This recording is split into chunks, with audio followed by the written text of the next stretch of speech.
problems after COVID vaccines continues to grow as researchers learn more about how to diagnose and treat the lingering illnesses. A new documentary, The Unseen Crisis, examines the stories of some who got their shots, doctors vilified when they tried to help, and allegations that the government has long been quietly treating a select few of the injured. One doctor's appointment, I just had what seemed like an inflamed wrist. The next one, I was numb up to my back. That's the first time the doctor was like, you have a problem way bigger than your wrist. Like, you need to get your brain checked out. The next day, I went paralyzed on my right leg. So 7 days after the vaccine, I had gotten so bad that they placed me on the ventilator for the first time to be able to breathe. So that was kind of the first start of it. This is a disease that has to come out of the shadows. Cindy Drew Kerr is a producer of The Unseen Crisis. How did you first learn there was this population of what you're calling the unseen? Soon after the vaccine rollout, there started to be stories emerging, on Twitter, people posting their own stories or here and there of people who were having a bad reaction to the vaccine. But the other side of it is what happened when they tried to share about it, even just posting on Twitter, hey, this is happening, or whatever social media to try to find, are there other people who are having the same thing? What do you know about it? Getting censored, getting called, misinformationists. Was there an organized effort to make sure when people spoke of this that they got controversialized or censored?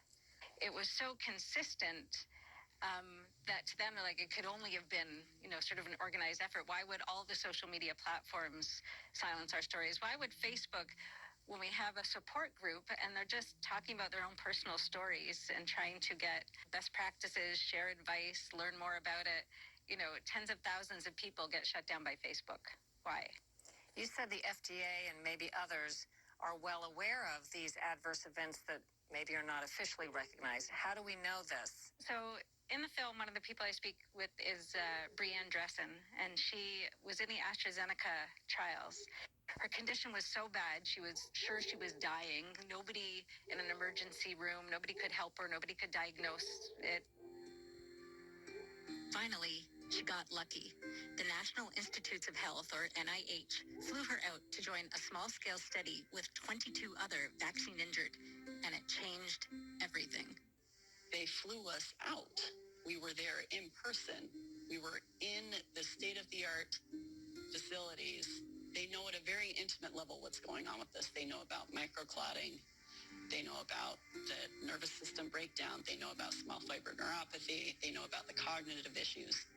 They know all of it. They haven't given that very essential and matter-of-fact treatment to all of the other Americans who stepped up and got their shot. She's like, they studied it and they treated her and they reversed the trajectory of her illness and she got better, a lot better, almost completely better. And this was very early on. And their whole point is, if you just say, hey, maybe this is something that happens, you don't even have to say officially, but heads up, you might see this in your emergency rooms.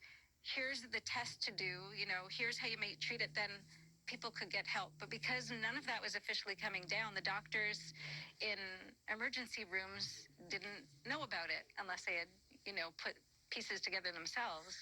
People are showing up at the emergency room or the doctor with stroke and other symptoms and not being asked if they've had COVID recently or been vaccinated. It's almost being ignored.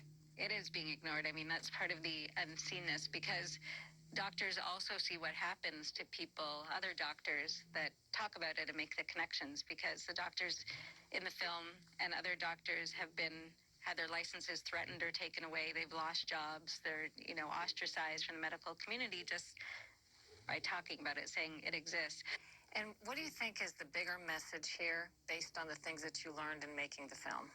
One of them is, hopefully, as one of the people in the film says, I hope people just will ask more questions and not just accept everything they're told. And I think we should be suspicious anytime we see this instant shutdown of any questioning, of any dissenting voices, of any other medical opinions. Hopefully we've sort of learned that lesson. You can watch the full documentary by going to unseencrisis.com. After a break, what's ahead next week on Full Measure?